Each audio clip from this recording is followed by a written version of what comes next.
I work for a commercial cleaning company who specializes in cleaning up rundown, abandoned buildings and getting them ready for refurbishment.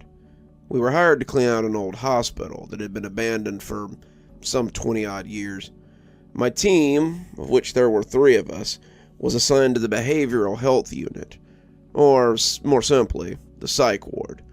While I was clearing out rooms of dusty old linens and mattress pads, I found an old marble journal tucked under one of the pads. I opened it and flipped through quickly and saw that it was about half filled with journal entries. I thought it was pretty cool, so I slid it in my back pocket so I could read it later and went back to work. Totally forgot about it until I got in the car and drove home. When I got home, I decided to read it, and what I found inside was terrifying, mostly because of the similarities between what was in the journal and what we'd been cleaning up earlier today. I'll go over the connections between what I found in the journal and what I saw today later, but before that, let me share the story. I'm going to try and stay as true to the writing in the journal as possible, so that means some things may be a little misspelled and some grammar might not be perfect. If it's underlined on the page, I'll underline it here. Written all in caps, I'll type it all in caps. So, let's get started. Day 1, 12 p.m. The ER nurse lied to me. She said I could leave after 3 days. The doctor here, though, she said she decides when I leave. She said I won't be out in 3 days. I don't want to be here. I don't belong here. Day 2, 11 a.m. I've been here 24 hours. I don't want to be here. I don't belong here. They do patient checks every 15 minutes. If you're in your room, they knock on the door. They don't care about the time. I can't sleep. They give me my meds and they say that I have mood stabilizers in them for me tonight. I miss Taya. I miss my bed. This is my world now. Day 3, 11 a.m. It's been 42 hours. I'm feeling a little better. I broke down last night. I played some Monopoly earlier and it was a lot of fun. After I broke down, I was given meds to calm me down. I laughed for the first time since coming here. Day 5. I'm okay. I'll be okay. Day 7. It's time to go home. They won't let me leave. I don't know why. I ask and they ignore me. Just want to go home. Day 10. There was a huge boom outside. None of the nurses reacted. They just carried on as normal. All I can see out the window is black smoke. Day 14. We found a nurse in the hallway this morning. He was dead. We've been seeing less and less each day, but since we found him, we haven't seen anyone else. Day 27. There hasn't been a single nurse or doctor or security or anyone at all since we found the nurse in the hallway. The door knocking hasn't stopped, though. Every 15 minutes, if a room door is closed, it will knock. Food still shows up. Meds are still showing up in the medicine window. Day 28. Gerald tried to jump through the window at the nurse's station. Something we couldn't see stopped him and dragged him back out. He was dragged all the way to the quiet room. We hesitantly followed and watched as he was hauled up into a slab bed. We watched the straps wrap themselves around him and tie him down. Then the room door slammed shut. That was this morning. It's almost lights out. We can still hear him screaming. Poor guy. I guess security is still here. Day 32. It's been over a month. We put the body of the nurse in Gerald's room, since he doesn't need it anymore. Gerald's still wrapped up down the hall in the quiet room. He's still screaming. I don't know how. Out the window is just smoke. Large, rolling, jet black columns of smoke, painting the sky a large swath of uncolor. We're still fed. I don't know where it comes from, but it always shows up at the end of the hallway and wheels itself down to us. Day whatever. It's been a while. A lot's happened. A lot of lights have stopped working. The knocking never does. Some of the windows have cracks in them. Don't know how. None of us could even scratch them. There's no more outside. It's just black. The smoke took over the sky weeks ago. I'm really not sure about time. Haven't seen natural light since. We only know days because the lights, what few we have left, dim for a bit every few hours or so. The water stopped getting hot a few days ago. With the lights, the windows, and now the water, it's almost like this place is dying. Gerald stopped screaming eventually. Still strapped down. We can see him moving from time to time, so we know he's alive. Don't know how he survives, but I do know that none of us want to piss off whatever's doing this. I don't even know. We have to get out of here. Doris went into her room and the door closed behind her. It won't open. Something unseen dragged her to the bed and held her there. We watched as the bed made itself with her in it. That wouldn't have been so bad, except that when it was done, Doris was just a red smear between the sheets and the bed. There's not even a bulge where her body should be. She's just gone. The door stayed closed ever since. No one's brave enough to go in their room now. We're all just staying in the day room for now. Been a few days. I lost this book for a bit. It's not that strange. Sometimes stuff just goes missing here. We just assume it's the housekeepers that got it. Strange part is that I found it in Gerald's room, next to the body of the nurse. Now, he's just a semi-wet pile of meat and bones. No idea why that room won't clean itself. Lost a couple other folks to housekeepers. That's what we call what happened to Doris. Maybe we'll try to look in Gerald's room for more stuff we lost. Day after last entry. It was a bad idea. The nurse wasn't dead. I don't know how it could be. It was literally just a pile of meat and bones. And yet, we were in Gerald's room looking for lost stuff. Ron bumped the nurse's body and it jumped at him. It dug its bone fingers into his neck. A wet squelching noise accompanied it every moment. Ron strangled, gurgled, screamed, but he quickly stopped. I'm ashamed to say that we ran. We left him there, with the nurse thing still digging away at his neck. We closed and barricaded the door. I don't know anymore. It's been a few days. I can still hear the nurse thing moving around in Gerald's room. Every now and again we hear wet slaps against the floor. The flies are terrible. Clark got taken by the housekeepers. A window broke out of nowhere. It just shattered. Some of the smoke came in, just a little bit. It's like a creeping miasma. It slithered its way across the ceiling and just sat there. We used a table to block the window and keep any more smoke from getting in. Now we're just watching it. Who cares? We need to leave.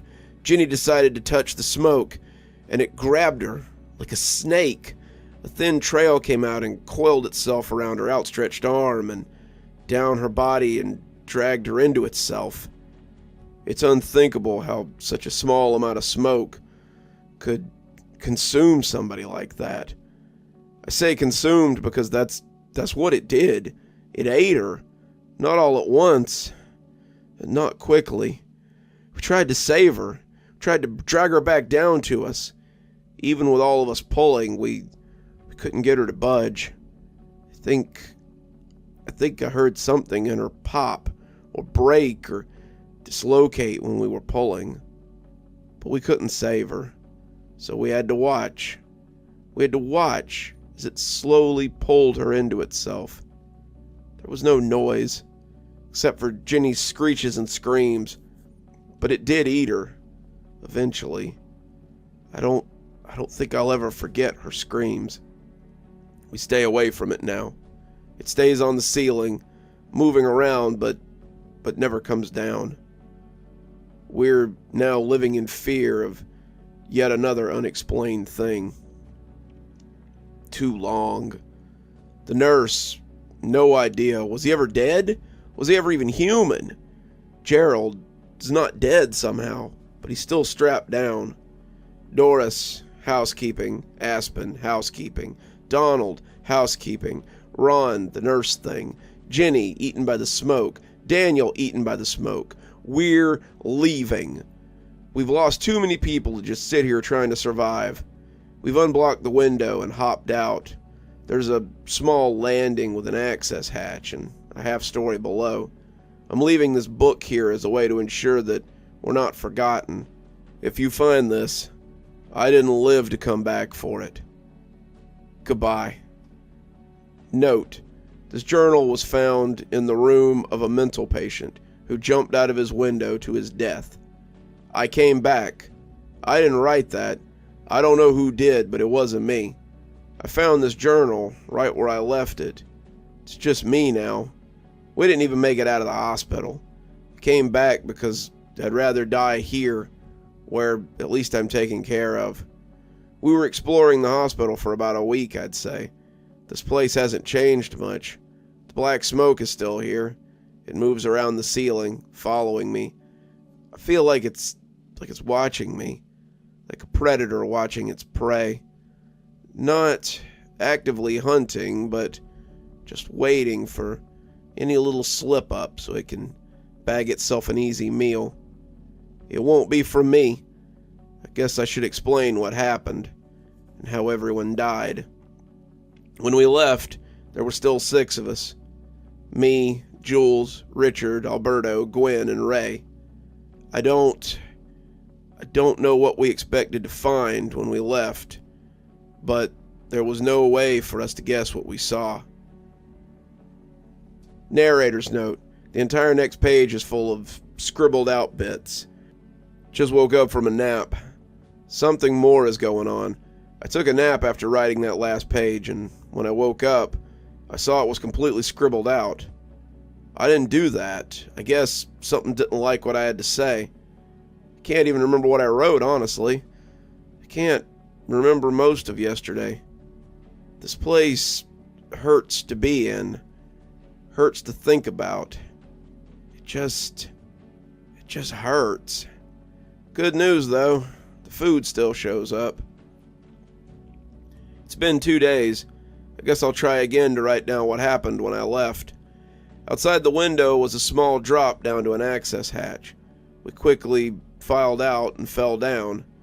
I couldn't help but notice no more smoke made its way through the window.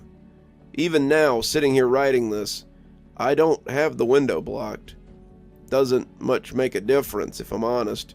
There's no weather. There's no wind. Everything is still. I don't hear any animals or bugs. No cars, no people. Just silence. The world is so empty. Back to what happened. We hopped down to the access shaft. We managed to open it and drop down to the floor below. I'd tell you what floor number, but I honestly don't know. When we hopped down, we were in a hallway. It was long and semi-lit. I guess the rest of the hospital was falling apart, just like our unit. Half the lights were either flickering dimly or just out. Still enough light to see what we were going through. The hallway had elevators on one side and a few rooms on the other. The rooms were labeled Radiology 1, 2, 3, and so on. Throughout the entire hallway was a low humming and beeping, the sound of medical equipment left on. Being all too familiar with house cleaning, we didn't dare go into any of the rooms. Gwen wanted to take the elevator, but the rest of us said no. There's no telling what horror that would lead to. Once we got our bearings, we chose a direction and started walking. It was dark. Could barely see the floor. I guess that's why we didn't notice at first. When we did notice, we were too terrified to move. We'd been walking for maybe 10 minutes. The hallway just went on and on. Every now and again we would pass a sign with an arrow and the word visitation on it, pointing the way we were going. Occasionally, we would come to a large intersection with multiple hallways leading off. It was in one of these intersections we noticed what was around us. All over the walls were semi-dark stains, the color of dried blood. Everywhere on the floor we found wet piles of rotting meat and bones, like our nurse thing. It's amazing how we didn't smell it, but once we noticed, it was all we could smell. It was horrible. Just thinking about it makes me want to puke, even now. Sorry, I had to go throw up. Caught a whiff of the smell. I didn't want to think about where it came from. Richard and Jules, we were stood in the intersection, surrounded by potential monsters. We had no idea how long these things could last like this. Hell, they were literally half rotted. Once we found our nerve, we decided to move on. It's honestly a miracle we hadn't bumped into a pile of them by now. Our luck couldn't last forever, though. In the dark confines of a particularly tight hallway, Richard lost his balance and ended up stepping on a meat pile. It instantly rose up and swallowed him. More an amorphous blob of meat and bones than anything resembling a human. His scream was quick, but loud. Loud enough to wake the dead. Unfortunately, that's not just an expression. Apparently noise also sets them off. Two more of the meat blobs suddenly launched themselves at the closest person. Jules was gone in an instant. The blobs fully enclosed her before she could even scream. Richard was a bit slower. We watched as whatever bones the blob had forced their way into and through him. A long bone through the neck, what looked like maybe fingers digging into his guts. A couple of ribs into his thigh. On and on. We watched in horror for what felt like hours, too scared to move. When he finally stopped moving, we managed to collect our senses and run. Gwen. A few days later, we had moved a few floors down via the staircase. We were never able to take one the entire way. There was always a blockage forcing us out into the hospital proper. Through more halls and rooms, we weren't sure that we could make it out. Gwen was leading us through the hall. She took a turn, and all we heard was the faintest squeak. Then nothing. We waited around the corner for a while before carefully peeking our heads out. About a foot from where the wall turned into a massive wall of black smoke. Floor to ceiling, wall to wall. There was no way through. Gwen must have walked right into it, gone before she even realized it. Poor kid. Ray had the worst fate of anyone, except maybe Gerald. Ray was leading the remains of our group, just Alberto, me, and Ray, through the kitchen. This was about a day after Gwen, and we were walking through the kitchen, past stoves and burners and rotten food. Ray saw something on the counter, I still don't know what, and reached for it. His hand was cut in half, all 4 fingers gone to the knuckle. Next, the skin on his arm was peeled off, like skin on a fish. He watched his arm get sliced into small sections, unable to move. Alberto and I tried to pull him away, but we couldn't. After his arm, Ray was haphazardly thrown onto the counter, and the rest of his body was cut up, prepared like meat at a butcher shop. Saw a few pieces get flung into a pot on the stove before Albert and I ran while the cooking went to work on the rest of Ray. I skipped my meals the next few days after I got back, just in case. Alberto was just unlucky. After what happened to Ray, we decided to go back to our unit. It was all too much. Alberto and I quickly backtracked. A few days later, we found a staircase that said, "To BHU Psych." We were almost back. Running up the stairs, Alberto didn't notice a blob on the next step up. Stepped right on it. Of course, it launched itself onto him. It ended up tackling Alberto over the railing and down into the empty central column of the staircase. They fell, Alberto and the blob. They fell what must have been 10 stories. Of course, we couldn't have been that high up. I watched them tumble down, the blob ripping chunks out of him. Then I noticed what was at the bottom. a roiling, bubbling, almost boiling pool of black smoke. All the way down, Alberto and the blob were plummeting towards it. He fell quietly. The meat blob fell in, and everything was the opposite of silence. How I got back. I guess these things don't like each other. When the meat blob fell into the black smoke, at first there was a blinding light. I can't describe the color. It was beyond white. That's all that comes into my mind when I try to recall what it looked like. Beyond white is the best I can do. With the light came the noise. It was deafening. The sound of flies buzzing so loud I couldn't hear myself scream. I was lucky to open my eyes quickly enough to see the black smoke rocketing up towards me. I quickly threw myself back against the wall as the smoke shot up past me and continued on upwards, filling the central column. I admit it took me longer than I'm proud of to regain control of myself. The light, the noise, the powerful wind from the rush of smoke. It was almost too much. I felt the smoke glaring at me. It was angry. It wanted to eat. But it was hurt. If I was more of an action hero, I would maybe do something with that information. But I'm not. So I ran. I ran up the stairs as fast as I could. I ran through the door marking floor 3. I ran through the halls, following the signs for the BHU, thanking whatever power above that all these doors were unlocked. I crashed through the twin doors leading back to where this all started. I collapsed onto the floor, finally feeling some semblance of safety. I don't know how long I was out for. I only realized after I woke up. All the doors that were unlocked, they all locked behind me as I ran. Now I'm stuck here again. It's been a few days, and I'm alone. Gerald's still here, of course, still strapped down. He's a little more than skin and bones now, but he's still moving. Water's still cold, window's still broken, smoke still follows me, food still rolls down the hall towards me. I did learn something through all of this, though. The realization of false hope is more damaging than no hope at all. So for now, I'll just live here with no hope of getting out. I'll be okay.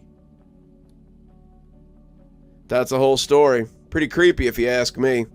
When I was cleaning up earlier today, I noticed the ceiling was smudged with long black smoke stuff.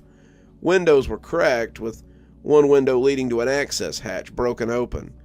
In the solitary holding room, I guess that's what they call the quiet room, there was one bed with its straps still tied down. Nothing on the bed, though. Few of the rooms had linen that were completely stained with something. Honestly, couldn't tell you what. Walking through the hospital, I also noticed a lot of stains on the floor. I can't say for certain, but I've had to clean up dead bodies before, and the stains in the hospital looked exactly like the kind of stains a body leaves when it's left to rot for a long time. After reading that, and comparing what happened in the journal with the kind of mess I found, I'm honestly considering calling out tomorrow. Maybe even just calling out for however long it takes to finish cleaning the hospital.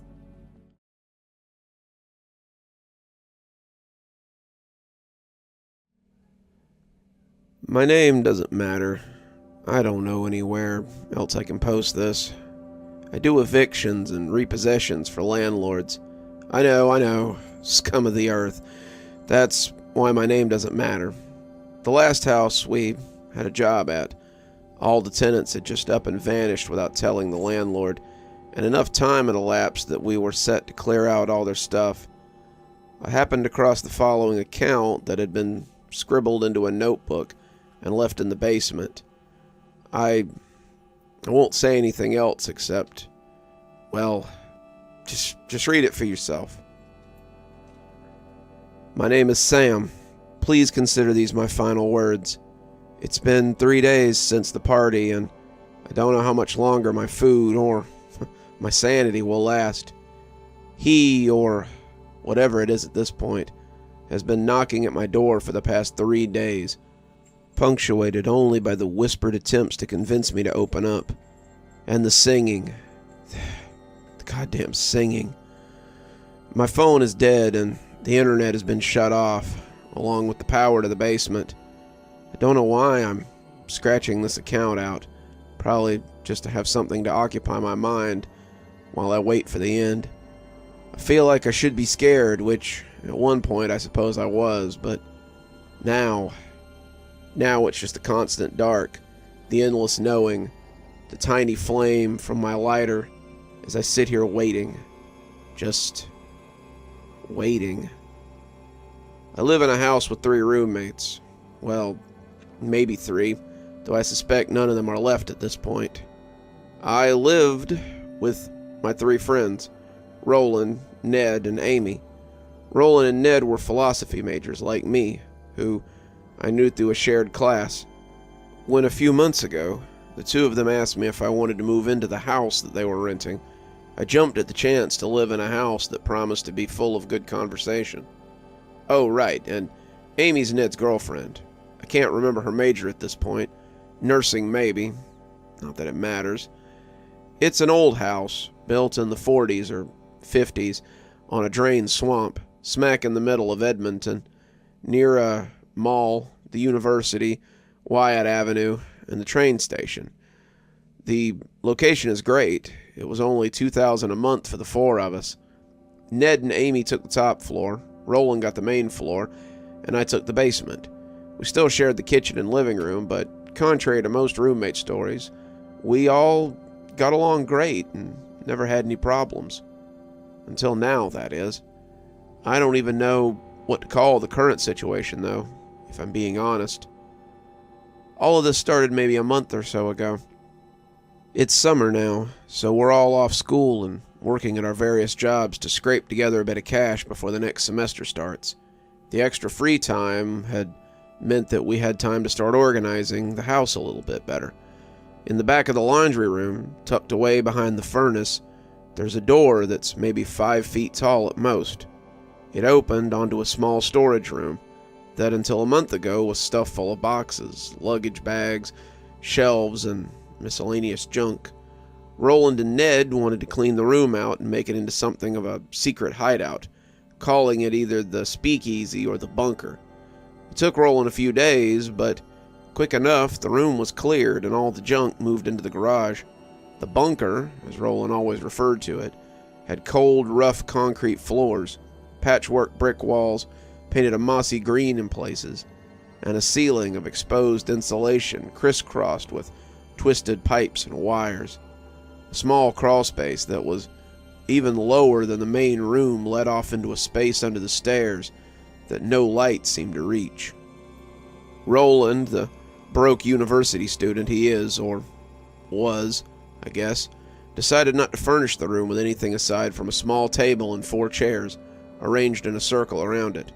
The room looked creepy, no matter who you asked, but everyone had to admit it was still pretty cool regardless.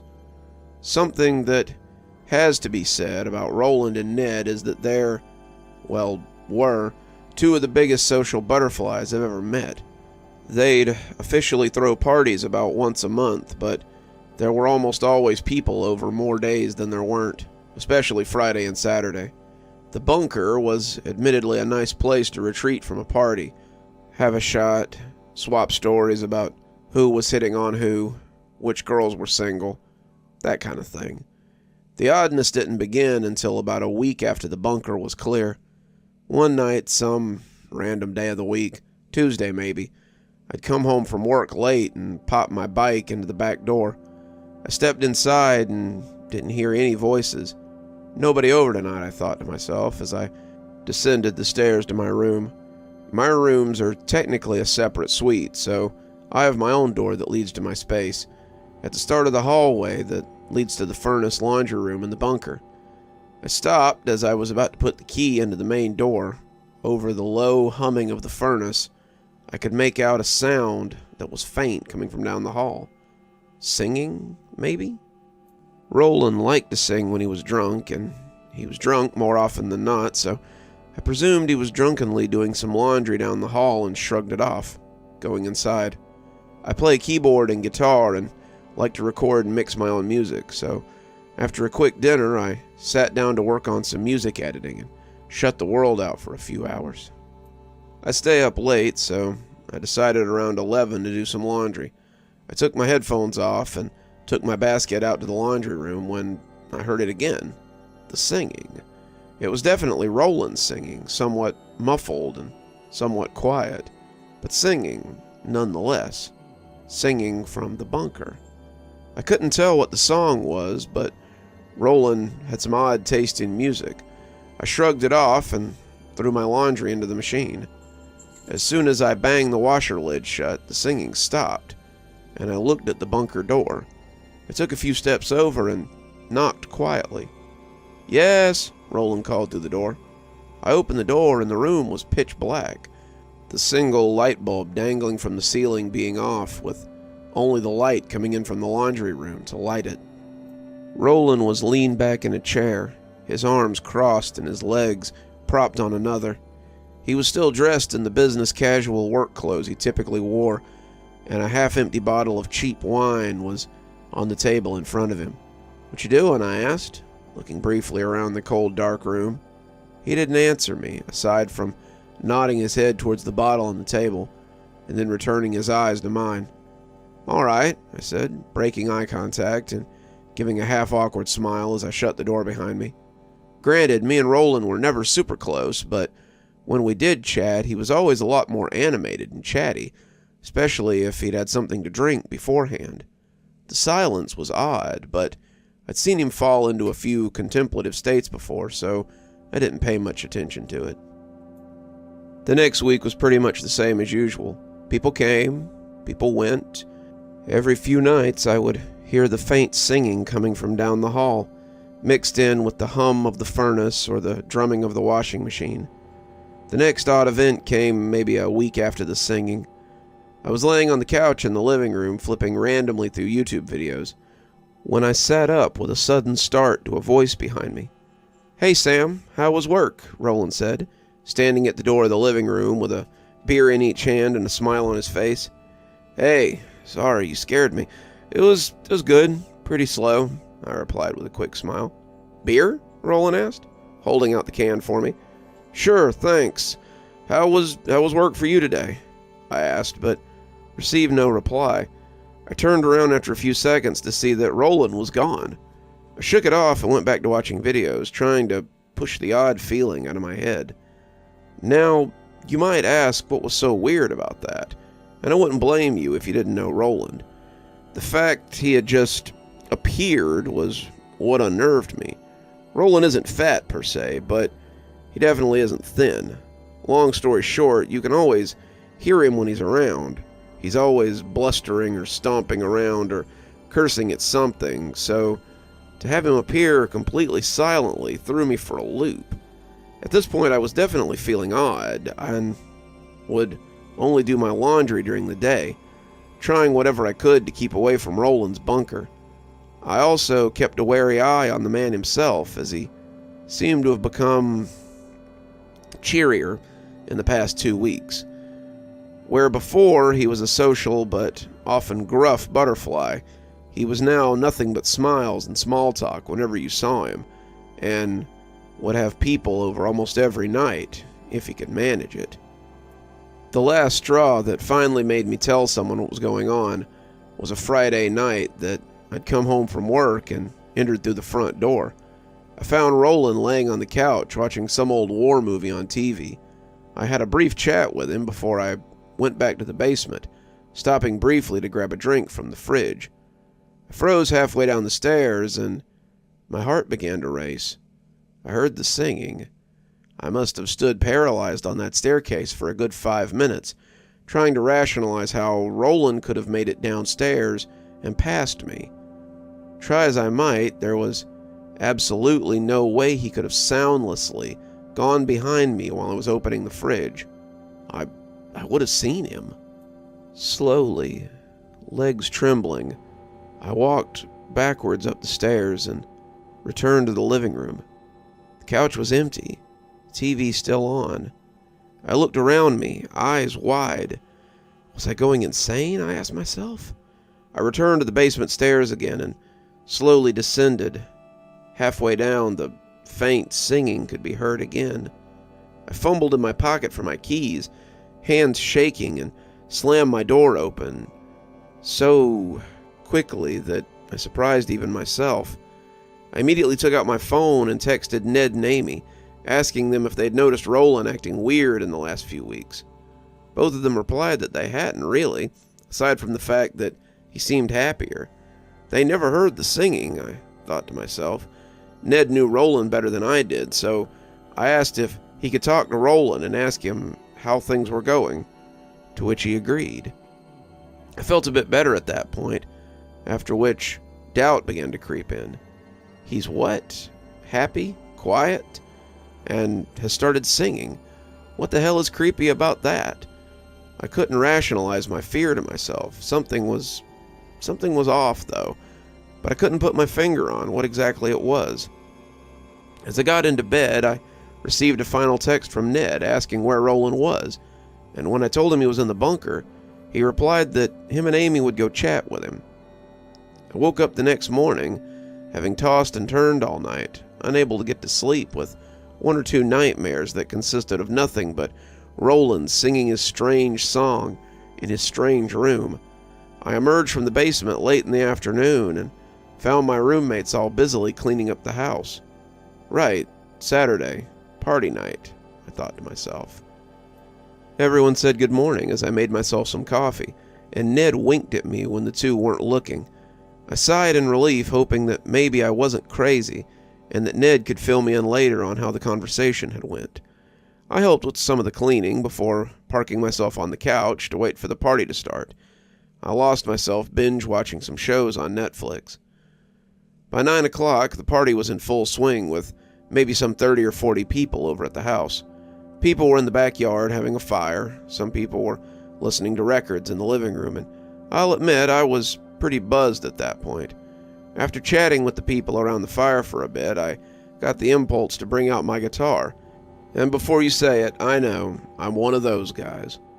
I stumbled back inside and made it halfway down the basement stairs before my heart turned to ice in my chest and my stomach dropped. It was the singing, but it wasn't just one voice. It was three. It sounded as though Amy and Ned were both down there, joining in the chorus. No, I said to myself as I rushed back upstairs. The room spun around me as I rushed back into the kitchen where someone asked if I was all right. It wasn't just someone who asked if I was all right, though. It was Roland. They say we all cope with fear in different ways, sometimes in pretty stupid ways, and the way I coped that night was by drinking myself into oblivion. The rest of the night became a blur as I poured as much alcohol into my stomach as I could possibly manage. I faintly remember hearing Roland tell a few people at the party that they should check out his bunker, but as far as I could remember, I was too gone to care. I woke up the next day with the sun shining bright on my face. I'd slept in the hammock out back. I checked my phone to find that it was almost 2 o'clock in the afternoon, and saw a few texts from my friends saying what a great time they'd had last night at the party. My head was pounding, and when I stood up, my stomach immediately betrayed me, and I puked all over the ground. I managed to stumble back downstairs through the mess of empty beer cans and Solo cups that littered, well, everything, and made it to my bed. My back hurt, my head hurt, my stomach hurt, everything hurt. I fell back into a terrible sleep that was nothing but nightmares. Nightmares of strange singing from the strange door, with infinite voices, the voices of the entire world joined to the chorus, drowning out my smallest thoughts. It wasn't a dream. God, I wish it was a dream. I woke up again when it was dark. It was pitch black outside of the tiny basement windows, but the noise was overwhelming. The singing of dozens of voices was echoing throughout the entire house. I tried to turn on the lights, but they didn't work. I checked my phone. No internet, no signal, no nothing. Just singing. The singing of 40 voices was joined together, but unlike before, it wasn't coming from the bunker. It was coming from right outside my door. I stood before the door and let the tidal wave of fear and sound wash over me, which was interrupted by a knocking at the door. "Sam, come have a drink with us. I want to show you something in the bunker. Everyone says it's awesome." Roland's voice echoed through the house, barely audible over the swelling chorus. That was 3 days ago. The knocking starts back up every hour or so, and Roland's voice rises over the chorus to invite me out into the hallway. The sun doesn't come up anymore. The singing never stops now. It's always dark outside the windows. My phone's dead, my computer's dead, there's no power. I'm not even scared anymore. It's too loud to sleep, it's too loud to be scared. My lighter's running out of fuel, so pretty soon I won't even be able to watch the dancing little light in my hand. I don't even know why I wrote all this. They've started singing to me recently, but it's not even singing anymore. It's just the same chorus, over and over and over again. Where, oh where is Quiet Sammy? Quiet Sammy can't be saved. Where, oh where is Quiet Sammy? Quiet Sammy, quiet grave. That's me. I'm Sam. Quiet Sam.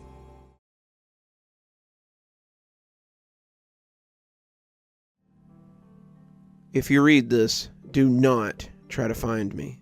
She's in the shadows, watching with burning eyes, anywhere and everywhere.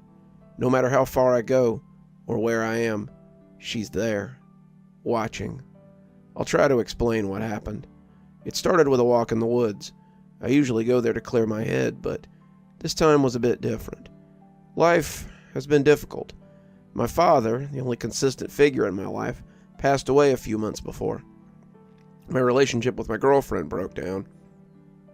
I was working as much as I could, but I could never keep up with my debt. Life was becoming a landslide, and I had the intention to end it. What better place than the woods? It was a beautiful day. I went for a walk with a backpack filled with rope and a pre-tied noose. I found a tree off the beaten path I could tie myself to. I expected a dog walker would find me at some point. They always seem to find the bodies. I was securing the noose to a branch when the puppy found me. I didn't recognize the breed. It had shaggy black fur with a faint silver ridge along the spine and beautiful, burning amber eyes. It looked at me and I felt ashamed. It seemed too young to be walking free in the woods, and it must have been lost. I untied the noose and climbed down from the tree. The pup stood waiting, its tail wagging. I knelt beside it and gave it a stroke of the head. It had no collar. He could have been lost or abandoned. "All right, boy, what are you doing out here?" I asked. He wagged his tail and licked my hand. There was some movement amongst the bushes. I called out to see if its owner was nearby, but got no response. The weather began to turn. Heavy gray clouds quickly filled the sky, and thunder rumbled through the trees. The air became thick with the storm energy. "We should get you somewhere safe," I decided, taking the pup back to my car. That was when I started noticing things were strange. The rain began to come down, drumming heavily on the car roof. The once beautiful day became dark. I decided to drive towards a vet I knew locally. If they couldn't take him in, they could surely suggest someone who would. They can check for a chip and maybe find the owners. I put the puppy in the passenger seat of my car. As I drove out of the car park, a flash of lightning showed something amongst the trees. A silhouette of a deer or a large dog, maybe, barely distinguishable from the shadows. I drove on. With the next lightning flash, the creature was closer, just off the side of the road. It could have been a man, or it was something four-legged but facing me. Two embers ignited in what could have been a pair of eyes. I didn't feel like waiting to find out what was watching me. I sped up and pulled out onto the main road. As I drove, the pup fidgeted in excitement, sniffing at the seat and playfully mouthing at my hand as I tried to hold him in place. I went to the vet only to find them closed. I searched my phone for dog rescue homes, but there was nothing nearby. "Looks like you're coming home with me, boy," I told him. I think he looked happy about that. Maybe I was projecting. Lightning flashed again. If I was going to take him home, I thought I'd better stock up on some food. It would require dipping into my overdraft, but at this point I didn't really care about anything but this dog. I stopped at my local shop and left him inside the car. At least I thought I did. While I was at the checkout buying a single tin of dog food and some treats, he appeared yapping at my feet.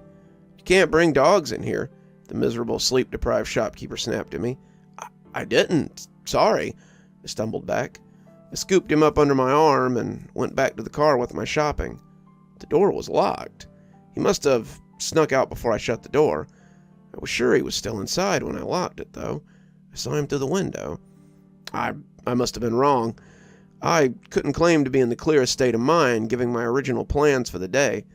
I bundled him back in the car with the shopping. Despite not necessarily being a good boy, I told him that he was, and tore open the bag to invite him to a treat. I started my car, and there was another flash of lightning. It cast a shadow over the road where the thing stood, watching me, eyes burning. It was getting closer, close enough to make me afraid. I floored it, pulling away from the shop and into the road without even looking, my tires spinning to find traction. I checked the rearview mirror as I sped away to see if the shadowy creature was giving chase, but I saw nothing. I looked forward, and with a flash of lightning, it was there in the middle of the road. Two eyes burning bright as fire hovered in the shadows of an old oak tree. The creature was at one with the darkness, appearing only in the shadow of the flickering lightning. In the brief moment of shadow, I could just make out faint wisps of eerie pale glow weaving through the void. My eyes were unable to make sense of the shapes. I jumped on the brakes, forcing the car behind me to screech to a halt. The puppy tumbled forward and into the footwell with a yelp. "What are you doing?" the driver shouted from behind me. I ignored him and helped the puppy back onto the seat. He wagged in excitement. I looked around for the beast, but there was no sign of it. The lightning had stopped. The rain was lightening now, and the dark clouds were rolling away as quickly as they came, letting the daylight through. The road before me was clear. The driver behind me sounded his horn. He didn't see anything. "You okay, boy?" I asked. He seemed unconcerned about anything that was happening in the world. "We should get home," I said.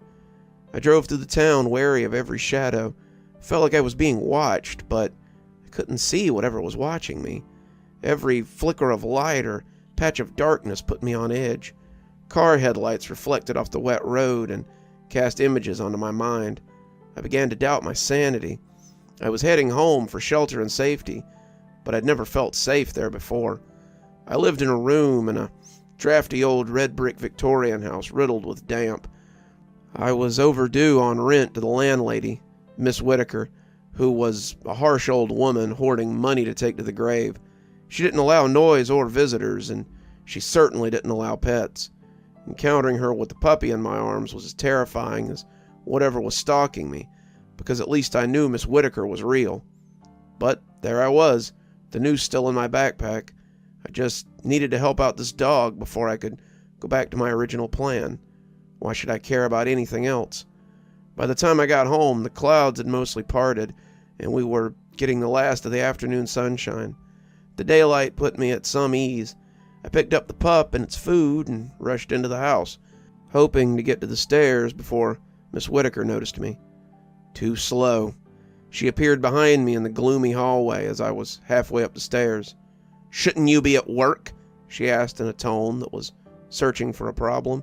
"Day off," I replied without turning around, hoping she hadn't spotted the puppy. "Oh, I hope it's payday off. Rent is due," she said with suspicion. "Of course," I said, and continued walking upstairs. "What is that you've got there?" she asked. I turned to face her, resigned to revealing the puppy, but when I turned, the puppy wasn't in my arms. I looked around at the floor and saw no sign of it. Miss Whitaker had a ghostly appearance. Her gray hair and pale face were monochrome in the drab darkness of the hallway. She looked at me impatiently, and eventually I replied, "Nothing. It's just some shopping." Nothing too expensive, I hope. You need to pay my rent, she snapped. Then I saw it again. Behind Miss Whittaker in the shadows lurked the beast. Its flaming eyes drew up behind her. The shadow grew, almost submerging her in a shadowy void. For a moment, I hoped it would pull her in.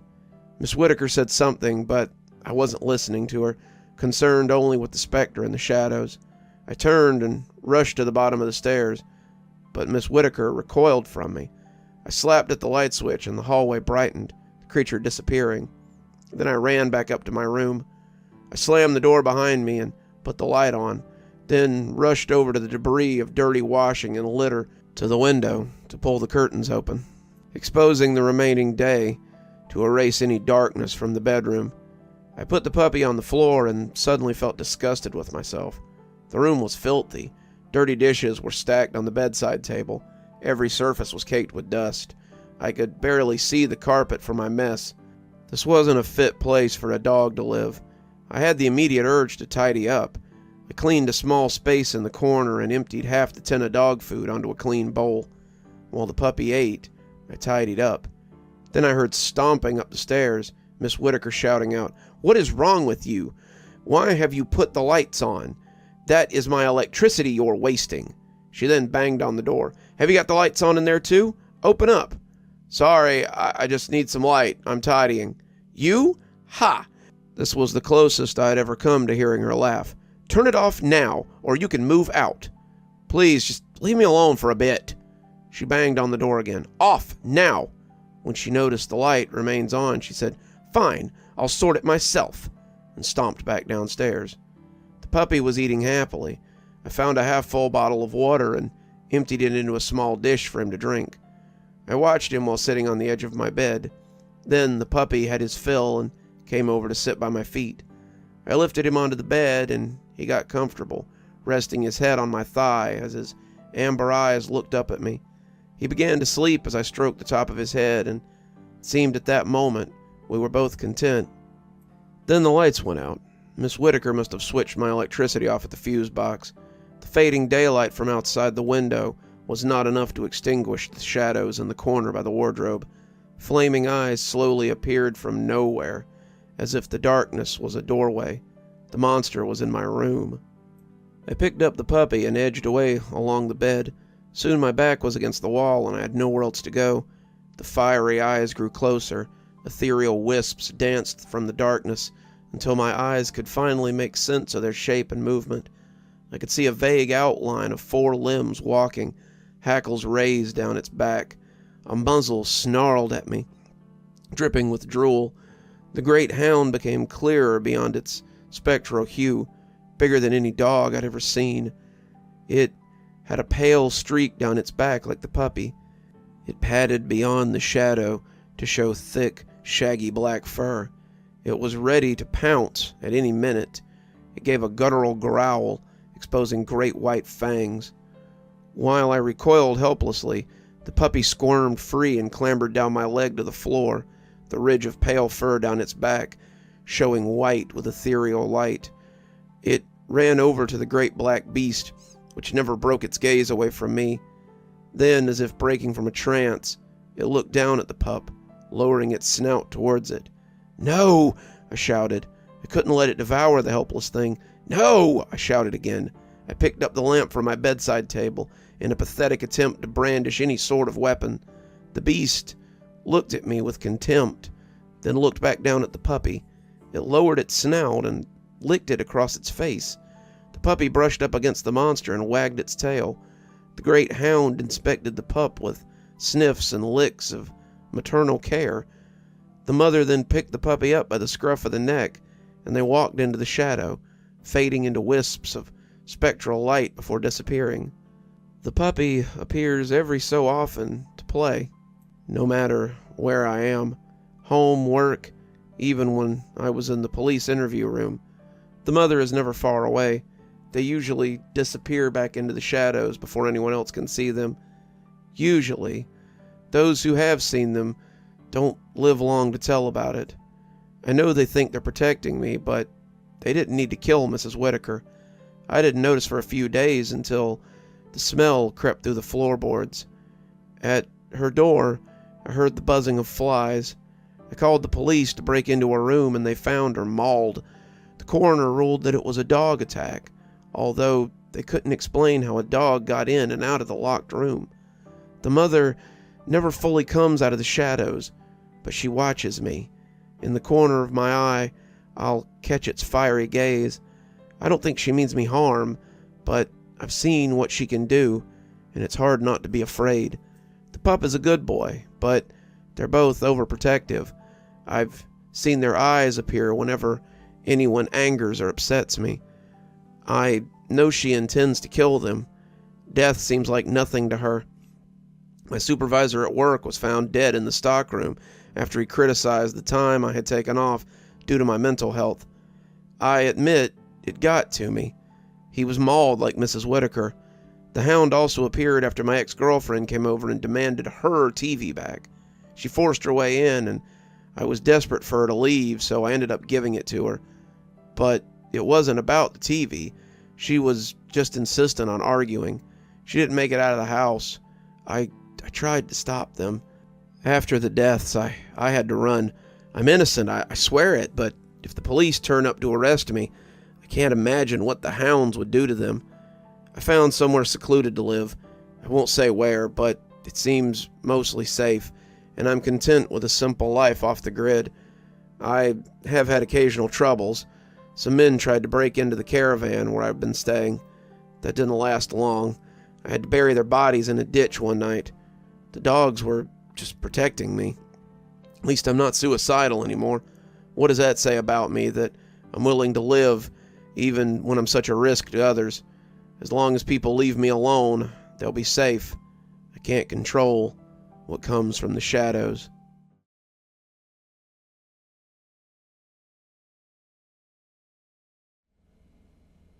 Hi guys. Not sure if this is the right place for it, but I thought that if anyone would be interested in my story, then it'd probably be the people here. So I moved into a new place recently. It's a pretty good spot, nice and quiet, right at the edge of town. The rent's really decent as well, especially for a newly renovated apartment in this area of London.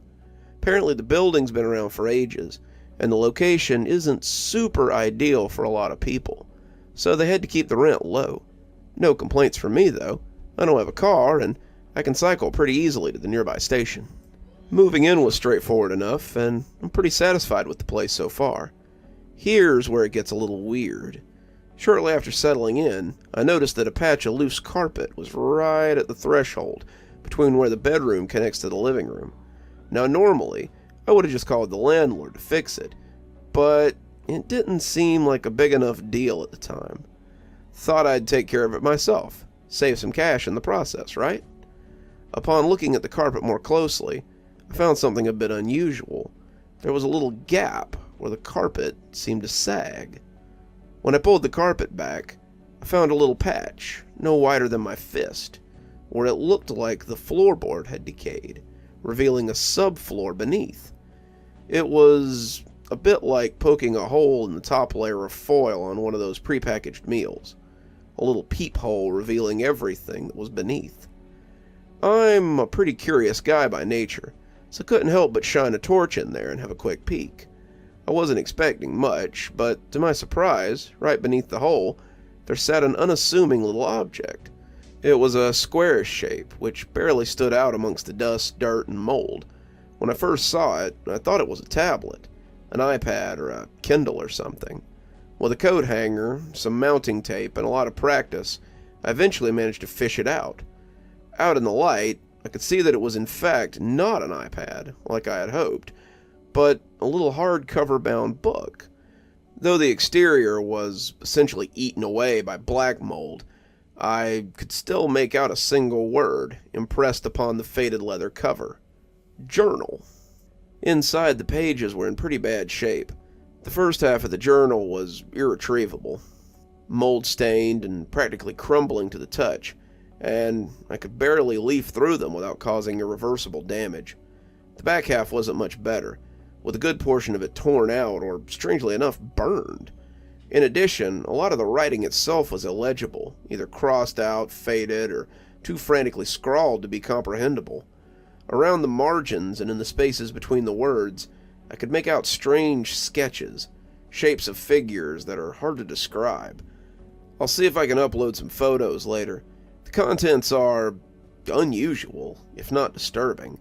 It's a little disparate because of how much of the text is unreadable, but I've transcribed the parts I could make out and ordered them chronologically here. Let me know what you guys think. Journal entry. Monday, April 4th, 1953. Recently, I've been feeling unwell. Upon returning from my latest trip to the east, I found that my whole body aches, and I'm constantly stricken by bouts of weakness and fatigue. I cannot stand for long, as the world spins when I'm upright. Most concerning, I seem to be experiencing hallucinations, strange visual distortions, which addle both my mind and my depth perception. Stranger still, I no longer dream. Doctors have attributed it to an exotic ailment, exposure to miasmas or viral disease, an insect bite maybe. The source varies with each practitioner I meet. I don't know when this started. I don't recall the reason that I went to Asia in the first place. Friday, April 29th, 1953. Symptoms have descended upon me quickly, like a fog. In addition, my recollection has become hazy as well. I'm unable to recall what it feels like to be without malaise. I have no recollection of my travels now. If it were not in this journal, I would not know that I had traveled at all. The doctors attribute this state of being to a range of ailments. It differs with every visit. Bilious fever, illness in the ears or eyes or brain, even hormonal imbalances because my state of paranoia and neurosis. Yet, the tests have been fruitless. Physically, my body is not inconsistent with the body of a perfectly healthy human being. At this point, I care not about the cause. The symptoms are all I experience, and the brief respite from these afflictions is my only desire. Wednesday, June 15th, 1953. As my condition worsens, more unique symptoms have come to the surface. In the past, I have written in my journal to distract myself from the turbulent environment around me, but now, when I must put pen to paper, I've been unable to conjure neither the words nor the images necessary to describe my past experiences. I can only focus on my present state, of the world which appears before my sensations in the here and now. In the future, I might look back on these entries and recall this affliction which had ailed me for so long. But I'm doubtful. Thoughts of the future are becoming hazy also. Sunday, June 19th, 1953. These visions, they have only grown in vividness and intensity. No longer are they simply the distortions and shapes and colors in the ordinary objects. Now, entirely new objects have emerged, like balloon animals being inflated. Thin figures billow outward, creating uneven, grotesque forms. Almost always they're bulbous, organic things, bulging and pulsating before my eyes. July 2nd, 1953. Day uncertain. As I grow more accustomed to these visions, their features become more distinguished. What once was just vague, opaque blobs have now become strangely defined substances, or perhaps even organisms of a sort, perhaps even flora. Although they vary greatly in shape, color, and size, it is clear that there exists a certain resemblance between some more than others. It's possible they even belong to specific and distinct genre. But enough of this. To categorize hallucinations like they were undiscovered zoological species is an act that even my addled brain can recognize as insanity. July 1953. They've begun moving now. Soundlessly they creep across my sightline, some locomoting like caterpillars, while others slink on wireframe feet. These feet-thin feelers, reminiscent of an ant's antenna, poke and probe the ground ahead, as if searching for stable ground. Dozens of these feelers extend from below their bodies, globular, ovid masses which appear as smooth as they are pliant.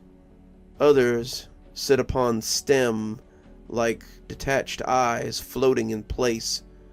On more than one occasion, I've seen small ones collide, merge, and become one entity. Some of the larger ones, in fact, appear as a collection of small globules, orbs upon its body so numerous that it simulates fur.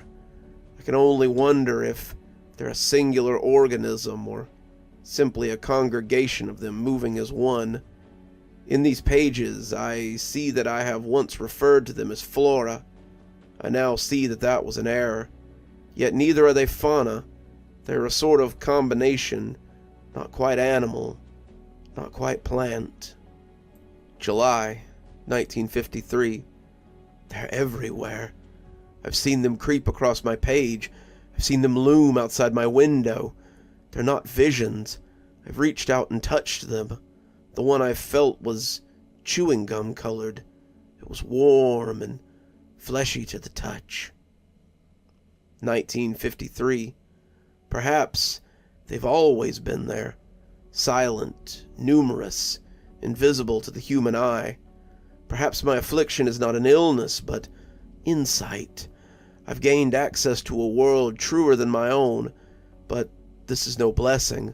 To watch and feel these things creep over my body, pulse on my bed, cast their shadows over my building, it is something no man should see.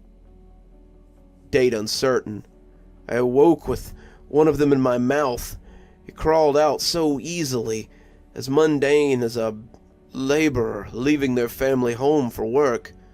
It left a slick and pungent trail behind. Tasted like gasoline. How long had it resided within me? How many of these creatures had I unknowingly ingested in my lifetime? My throat burns as I retch. Amongst the remains of my last meal, things shift and slither. I don't know how much more of this I can take. Date uncertain. To my family, if I had one, please burn this diary if you were ever to find it. I would do it myself, but I fear to exit my drawing room. In fact, I'm no longer able to stand at all. Fixed to my writing chair, I can only sprawl upon the page, gazing out of my window to watch the world become unrecognizable before my eyes. I see them. Even when I close my eyes, I see them. They live beneath my eyelids, beneath my skin. I fear that they see me.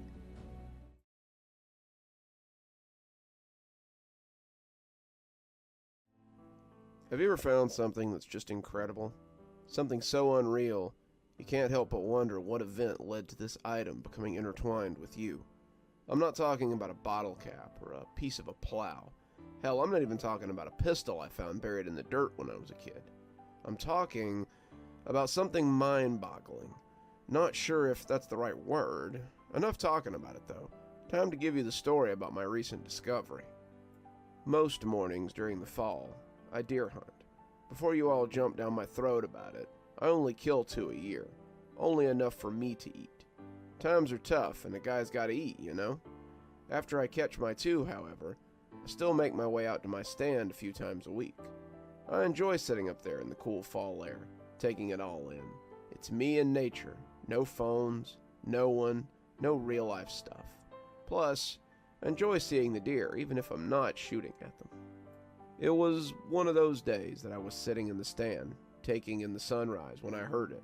Well, I guess I don't have to ask if that's the one that made the noise, I thought to myself, chuckling and betting with myself which tree fell this time. I'm sure it's that dead one that's right next to the fence this time. It's been on its last limbs for years. With my curiosity piqued and the sunrise over, I decided to climb down the stand and start my trek home. With my pack clinging to my shoulder and a pistol on my side, I made my way towards home while keeping an eye out for the fallen tree. Every tree I passed boosted my confidence in my assertion that the old dead tree finally gave way.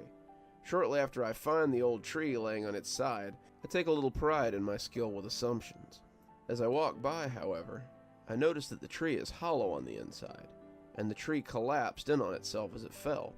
Looking at the poor old tree, that's when I see it. The stump of the tree was not hollow. It's solid like a normal tree. Odd, I think. Termites must have gotten to it after it dried out. But the stump had something sitting inside of it.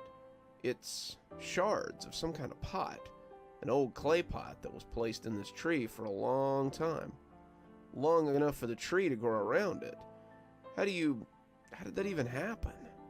Thoroughly intrigued, I look through the pieces of the clay shattered in the stump, and the first thing that sticks out is it isn't clay. It's a piece of cloth, and a piece of thin rope around a circular piece of clay, which I presume was the top of the pot. The other eye-catching part of this is a large, round, flat piece of clay that appears to be the bottom of the pot. I know what you're thinking. Wow, pots have bottoms. What a fascinating thing to realize. Well, smartass, it's not that it's a bottom. Obviously, it has a bottom, but the symbol on the bottom is what caught my eye. A 5-pointed star with a tiny small star in each of the triangles of the star's end. A squiggly symbol, maybe meant to look like smoke if you squint at it just right. The engraving wasn't perfect. Still, it's a pretty interesting thing to put on the bottom of a clay pot. Even more so when you seal the pot with a cloth and put it in a tree. I decided to take it with me. At the very least, it would be an interesting trinket to show everyone at my dinner party. While putting the piece in my bag, one of the shards pricked my finger, letting a little drop of blood roll into the pack with the pieces. Once the house was in sight, I was thinking of one thing. Is this pot worth something? It's clear that this thing is a relic, so who's to say it's not valuable to some institution or study or museum or another? Unsure of what to make of something's value, I decided to examine the piece again and see if I can find any clues to help me identify who made this thing and what it is. My immediate guess was that it was Native American or something. Did they even have clay-making abilities? Adding that to the list of things to Google when I got home. After a thorough inspection, I can't find anything that sets this apart from a standard clay pot at any store that sells clay pots, other than its weathered exterior. As I sat looking at it, I tried to piece things together in my mind. My mind jumps to, it looks like a pot from Zelda, but something tells me it probably looks a little different, what with its lack of cell shading and all. After noticing that I've been staring at these pieces for hours, I decide it might be time to put some effort somewhere else for the rest of the day. Nothing bothers me about the puzzle that's unfinished. It sticks in the back of my mind all day, thinking about what it could be. As I lay down in bed that night, I'm still thinking about that damn pot with the symbol, and it just doesn't make any sense. As I drift off to sleep, I see myself in a dream. Myself in a bed. My point of view in the dream is from the bedroom ceiling. My body lays there, still softly breathing in and out. That's when I see it, out of the corner of my eye. It's a figure. Short, pudgy man, slowly walking towards the bed. Not short, like short, like he couldn't see over the bed short. He waddled towards my unconscious body, all the while chanting, "I'm coming, I'm coming, I'm coming." Panicked, but unable to do anything, I watch as he puts his chubby little hand on the foot of my bed and pulls himself up. He peeks up onto the bed, and I feel violated as he looks at me, scanning my body with some kind of pleasure in his eye. I say eye because he only has the one in the middle of his round thumb head. Right as he's getting on top of me, he turns to look at me. Not the me in the bed, but the me in the ceiling, watching the horror unfold, all the while continuing to whisper. Leaping out of my bed, I realized it was only a dream. Wiping the sweat off my face and trying to catch my breath, my throat screams in pain and feels like I've swallowed a razor blade. Like I had my mouth open all night. Nothing some cough medicine wouldn't fix, I supposed. I jumped in the shower because I guess in all the excitement over the pot I forgot to take one last night and had dirt all over my clothes. Not even sure where I'd picked up that much dirt. Onward the day goes as I try to get this damn pot out of my head when it dawns on me. My brother was a history major in college. Maybe he'd know something about it. I take a picture of the symbol and give him a brief synopsis on what happened. It's almost no time before he texts me back, asking if I'm being for real. Why would I make this up? I reply back, annoyed at him obviously knowing something and not telling me. I can't be 100% sure, but from the evidence, I would say you found a witching pot, brother. Don't keep me in suspense, you know I don't have a clue what you're talking about. It's a pot for witch catching, you muggle. I'm serious, Zeke. Tell me what this thing is, please. Okay, I'm just messing with you. It's an ancient tradition that goes all the way back to the Romans, I think. When bad stuff was happening, they would do some kind of ritual and trap the insert bad thing here into the pot. Like Ganon, basically. That's encouraging, but I don't think the Romans were chilling in America. It goes back to the Romans, but the tradition has been around for all kinds of civilizations. African tribes, Chinese, Vikings, basically any civilization you can think of has something similar to it. Logically, the Native Americans probably did the exact same thing. They would make a container for evil forces and put the symbol of the earth spirit on the bottom of the container. I guess it worked like a magnet to lure it in. The thing usually gets trapped in the container and happily ever after for the good people. Okay, that doesn't really help, but at least I know what it is now. Thanks. Let me know if any evil spirits run around your house. So, as you probably guess, I wasn't really concerned about this, but it did make me a little unnerved, given the dream I'd had. Everything he said made some kind of sense. The symbol at the bottom was some kind of witch, demon, or hell, maybe some disease that was running through the people. They sealed the pot up with cloth and set it on the altar or something made out of the tree. Some years later, you get a tree with a pot in it. My throat continued to burn throughout the day with no help from the medicine. I finally stopped fighting it, and after a few hours I went back to bed, hoping to sleep it off. I woke up from an apparent nightmare that I can't remember having, but I do recognize that I'm talking as I awake. I hear myself mutter, "I'm here," but I don't have time to think about it before it hits me. Pain. Hot, sharp pain runs through my arms. That's when I realize I'm standing in my living room, over my living room table, the table with the pot. Except I've used the piece in my hand to carve a 5-pointed star on my forearm.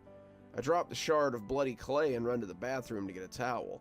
It's only skin deep, but I'm bleeding like a son of a gun. As the bleeding stops, my mind catches up to the last few minutes of my life. I was carving that symbol into my arm. Why the hell was I doing that? I decided the pot was going in the trash. Bagging it up, I walked out the door with the clay remains. Still, my mind was coming back to what my brother had said. It was used to trap something bad. It was holding something bad, and the tree falling broke its prison. And there I went, stumbling along like an unlucky penny I am, and picked up the pot. He's coming. My unconscious mind tried to warn me of what was happening. Too dumb to realize, though. As I walked back in the house from throwing the pot in the trash, that was when I realized it. I was still holding the bag in my hand. I hadn't done anything with it. I can't make my hand let go. It won't let go of the bag. No matter how hard I tried, it won't let go. Not even when I jabbed at the star-shaped cut in my arm. Trembling with pain, it still held on. I got back to the table, and my arm seemed to work as normal as it dropped the pieces back where they'd been. I decided to write this all out, because what else am I going to do? I can't leave or fight. How can I fight something living in my body? I wanted to see my brother, but I can't. I won't do that to him. I'm not going to put him at risk if this thing can go from me to him. No way. Of course, I don't know if that's how this works at all, or if he goes wherever he wants to. Whoever reads this shall be my plaything. I picture it saying that as it watches me type this out. Hell, maybe it's even making me type this out. Maybe this is what he wants. Maybe it thrives off people knowing about him and being scared of him. I'm talking crazy now. I just wanted to tell you guys what happened so you know if you find something similar. I don't know what you could do to avoid it, obviously, so I guess I really don't have a point to writing this. Actually, when did I decide to write this? How long have I been writing this? I don't even remember the things here happening at all. I was just walking back from hunting and I saw that a tree had fallen. What's going on? I know I can't stop myself from posting this because it's not me actually typing. It's gotta be him. I'd say don't read this, but since this is the end, I'm assuming you already have. I'm sorry for that. Honestly, maybe nothing will happen to you, but if it does, I can't help but think of my own preservation and wonder if he'll leave me alone if he jumps to someone else. I can't stop from posting this if I wanted to anyway, so I guess I'll hope for the best. I think I'm fixing to go back to sleep, and this might be the last time. I'm sorry to whoever sees this, but I think he's here.